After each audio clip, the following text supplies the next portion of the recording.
Hi and welcome to our daily mains answer writing initiative day 18. Today's focus of topic will be climate change. Recently एक report release हुई थी that is emission gap report 2022. उस पर based एक conclusion जो question आता है दुनिया के सामने वो ये है कि are we close to irreversible climate breakdown. क्या हमारा क्लाइमेट चेंज इस पॉइंट पे पहुंच रहा है जहां पे we will be breaking a point where it will become impossible for us to return to the point of normalcy in the current world in terms of environment. क्या हम इस point पे reach कर गए हैं?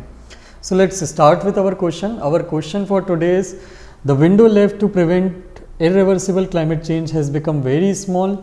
Analyze the statement in light of recently released emission gap report of 2022 and suggest various steps taken for it on global level. So basically this question has three parts. The first part gives a conclusion, gives a statement to us with in the given report, from the given report कि क्या हमारा जो climate change irreversible हो रहा है उसको prevent करने के लिए क्या हमारे पास बहुत कम स्कोप बचा है, क्या हमारे पास बहुत स्मॉल विंडो बची हुई है, and should we take an urgent steps so that we do not have to face that. हमको इसी स्टेटमेंट को एनालाइज करना है in context of the emission gap report की findings.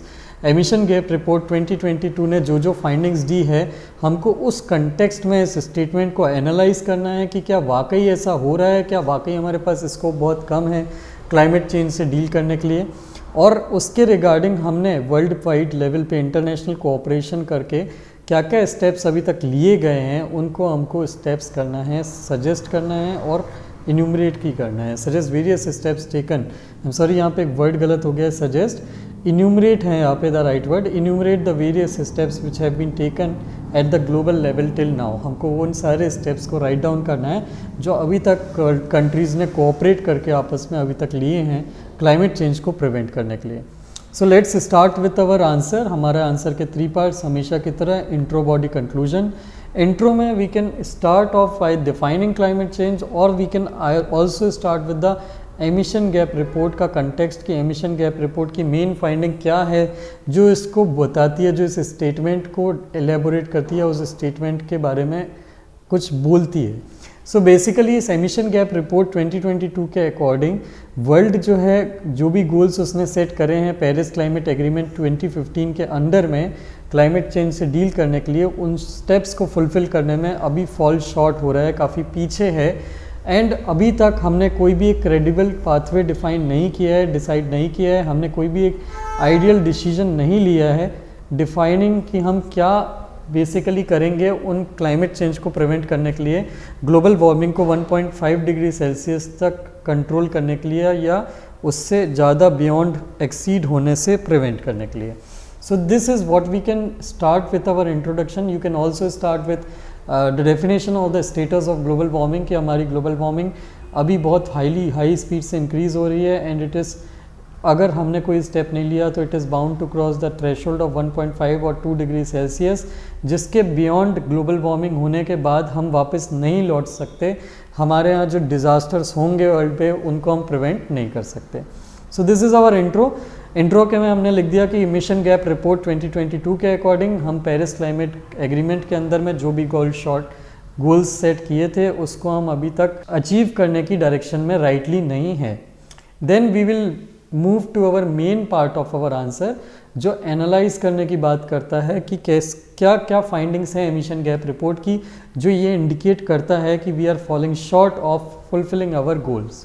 So the factors which indicate the factors according to the report which indicate कि हमारे climate change में एक वरिंग ट्रेंड चल रहा है अभी उस डायरेक्शन में, इसमें कौन कौन से फैक्टर्स ये इंडिकेट करते हैं. तो द फर्स्ट फैक्टर इज़ हमारा COP26 जो हुआ था उसमें हमने जो भी डिसीजन लिया था उसमें हमारी प्रोग्रेस जो है दैट इज़ इनएडिक्वेट. हम अभी तक अच्छी प्रोग्रेस नहीं कर रहे हैं जो डिसीजन हमने COP26 में लिए थे. COP26 कब हुआ था? COP26 हुआ था 2021 में ग्लासगो में, यूके में, जहाँ पे सारी कंट्रीज़ ने ये डिसाइड किया था कि हम अपने स्टेप्स जो हैं उनको और ज़्यादा स्ट्रॉन्ग बनाएंगे और ज़्यादा स्ट्रॉन्ग डिसीजन लेंगे क्लाइमेट चेंज से डील करने के लिए नेशनल लेवल पे. सो जो 2030 का जो क्लाइमेट प्लान है कि 2030 तक हम क्या क्या अचीव करेंगे, वो जो अपडेटेड प्लान बनाया था हर कंट्री ने COP26 के अंदर में, उसने ये प्रोजेक्ट किया था मतलब कि हम कुछ जो भी टारगेट अचीव करेंगे सो दैट 1.5 या 2 डिग्री सेल्सियस का थ्रेशोल्ड क्रॉस ना करें, उसके अकॉर्डिंग वो प्लान अभी तक जो सबमिट हुए हैं वो प्रोजेक्टेड एमिशन को, जो 2030 तक जो एमिशन होंगे उनको ओनली लेस देन 1% तक रिड्यूस करते हैं। मतलब यू कैन अंडरस्टैंड कि जितने की नीड है उससे 99% तक हम शॉर्ट हैं अभी तक उन एमिशंस को रिड्यूस करने में। अगर हम सारी कंट्रीज़ के प्लान्स को कंबाइन कर देते हैं, क्लाइमेट प्लान्स को, इंक्लूडिंग जो टारगेट हैं जो उनको दिए गए हैं इंटरनेशनल फाइनेंस के बिहाफ में कि हम आपको पैसे तभी देंगे जब आप ये टारगेट सेट करोगे, वो भी क्लाइमेट चेंज के वो भी जो एमिशंस हैं वो एमिशंस को सिर्फ 10% रिड्यूस करेंगे by 2030 as compare to the requirement which is necessary for preventing climate change या preventing this threshold temperature rise. So हमारी नीड है कि हम 2030 तक 2010 के कंपैरिजन में, ईयर 2010 के कंपैरिजन में एमिशंस में 45% का रिडक्शन करें, but currently we are just reducing by 10% as per the projection of 2022.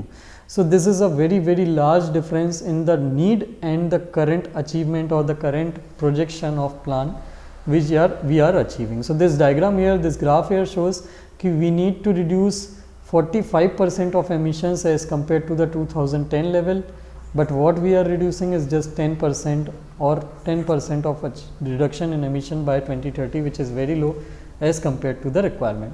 The second factor which indicate कि हमारे पास बहुत कम स्कोप बचा है क्लाइमेट चेंज को प्रिवेंट करने का, वो है कि हमारे पॉलिसी स्टेप बहुत इनसफिशिएंट हैं।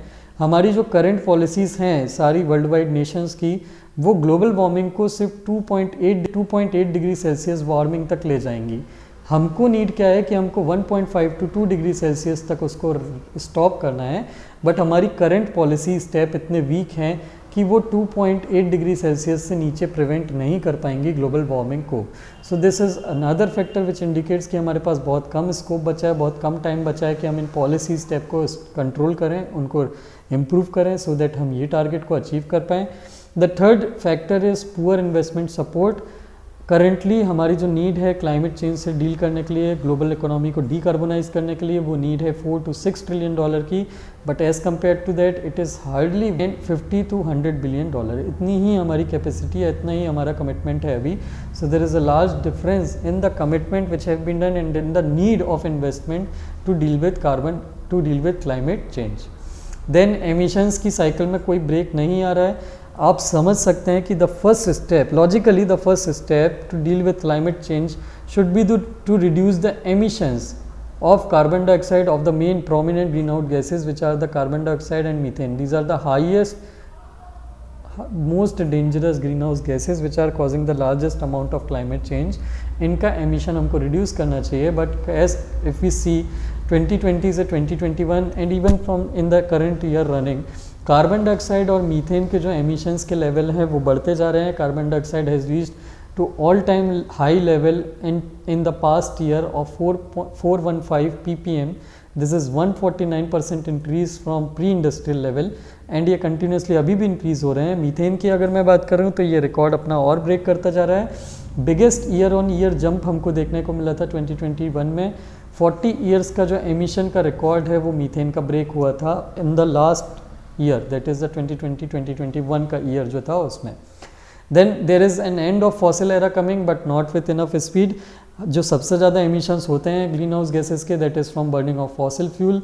So reduction there is currently, सारी countries जो हैं reduce कर रही हैं fossil fuel के emissions, fossil fuel का जो reduce है उनको कम कर रहे हैं, but इनकी जो speed है that is very low. जो उनको replace करने की speed है fossil fuel को renewable energy से, that is very very low and that is not fast enough कि हम उसको reduce कर पाएँ. Even if we replace, we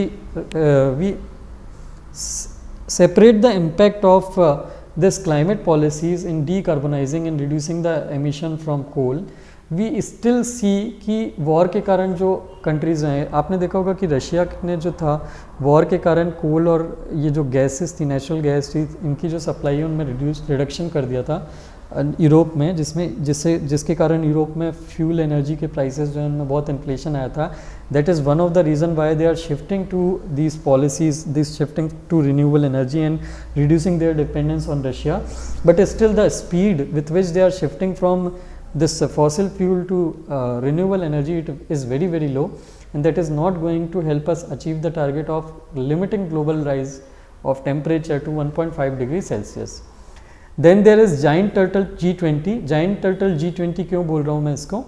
Giant इसलिए क्योंकि दिस बेसिकली G20 जो है, G20 में जो मेंबर्स हैं G20 कंट्रीज़ के, G20 ग्रुपिंग के, they emit 75% of global GHG emissions. They contribute the majority portion of GHG emissions, but the pace they are taking actions in reducing the impact of climate change. They are taking all the steps which are necessary to reduce the emissions, which are necessary to prevent climate change, but the speed with they are moving is very, very slow. That is why I have called them, or I have written them, a turtle here. The speed with which they are taking their steps to decarbonize economy, to decarbonize the world, is extremely strong, is extremely slow, and G20 should be the biggest contributor in taking climate change action. Climate change action की direction में काम करने में G20 का role सबसे fast and सबसे strong होना चाहिए, and G20 is working the slowest. That is why I have told giant turtle G20 की जो स्पीड है काम करने की, that is causing the G20 that the shortening of window, that is causing the reduction in time, that is causing the reduction in amount of time available to us in order to prevent climate change action. So top 7 emitters जो हैं, जो China, EU, India, Indonesia, Brazil, Russia, USA और international transport, they contribute these top 7 emitters contribute 55% of global GHG emission, but the speed with which they are working is very, very slow. Then the per capita emission lifestyle challenge. Countries की जो हमारे जो society है, it is not adopting eco-friendly methods, eco-friendly consumption methods और eco-friendly products at a pace which we require, with which we require. हमारी life style इतनी बेकार है कि हमारा जो कार्बन फुटप्रिंट है वो बहुत हाई है. हमारी जो इंडिविजुअल चॉइसेस हैं रेफ्रिजरेंट्स की, टीवी की, व्हीकल्स की, वो इस तरह की हैं कि हम बहुत हाई अमाउंट में कार्बन डाइऑक्साइड इंडिविजुअल लेवल पे छोड़ रहे हैं एटमॉस्फेयर में. That is causing a larger contribution of high emissions across the world. ये बात अलग है कि डेवलप्ड और डेवलपिंग कंट्रीज़ में बहुत डिफरेंस है. हमने एक लाइफ पे एक वीडियो बनाया था 3 days अगो, लाइफ पे, लाइफ स्टाइल फॉर एनवायरनमेंट, एक इनिशिएटिव इंडिया ने लिया था. इस पे हमने एक वीडियो बनाया था जिसमें हमने देखा था कि how lifestyle causes environmental emissions and damage to environment. But developed countries जो हैं, यहाँ पे एमिशंस इंडिविजुअल लाइफ स्टाइल के कारण बहुत हाई हैं. As compare you can see US में पर individual 14 ton of carbon dioxide emit करता है पर ईयर. रशिया में इट इज़ 13, चाइना में 9.7, ब्राज़ील, इंडोनेशिया में इट इज़ 7.5, EU में it is 7.2. As compare to that India के एमिशंस जो हैं इंडिविजुअल पे पर कैपिटा या per individual, it is just 2.4 ton of carbon dioxide emissions per year पर individual.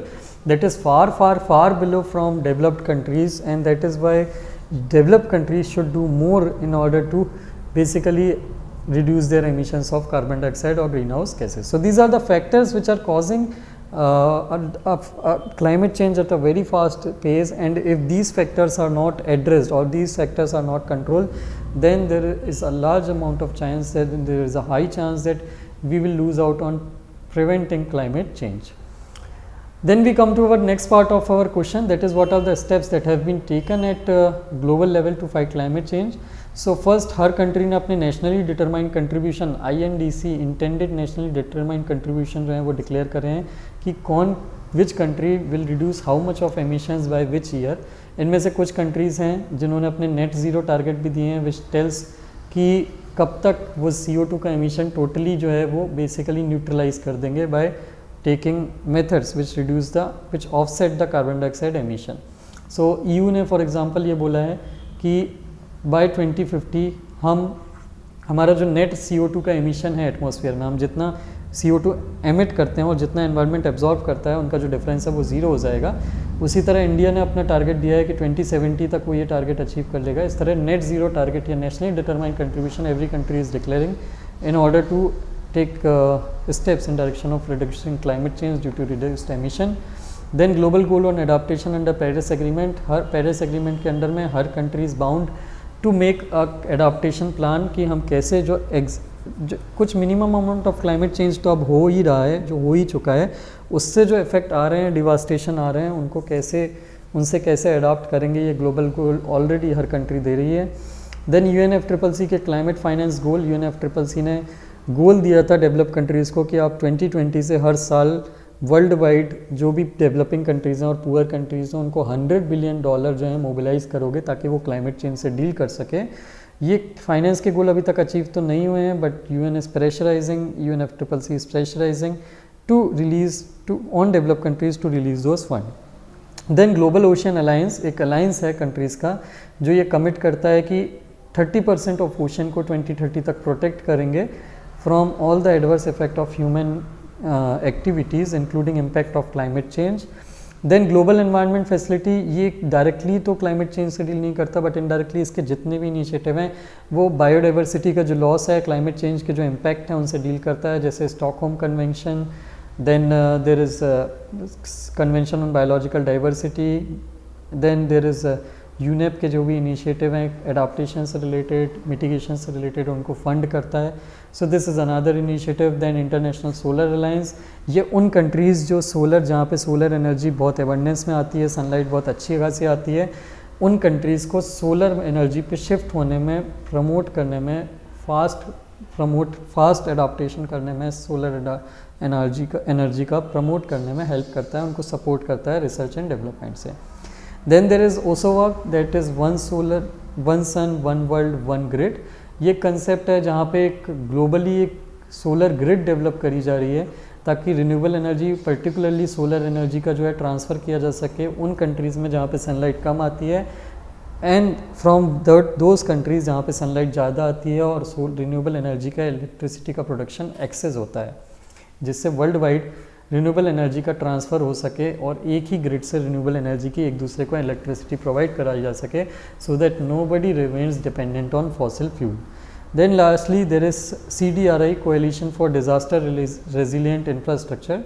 ये एम करता है ऐसा इंफ्रास्ट्रक्चर डेवलप करने के लिए जो क्लाइमेट चेंज के इम्पैक्ट को बियर कर सके और उससे जो लाइफ एंड प्रॉपर्टी का लॉस होता है उसको रिड्यूस कर सके। So these were all the steps which have been taken to fight climate change at global level. Lastly, this concludes our body part. हमारा body part of answer यहाँ पे conclude होता है. Then we move on to conclusion. So conclusion में you will have to write one or more of these three things.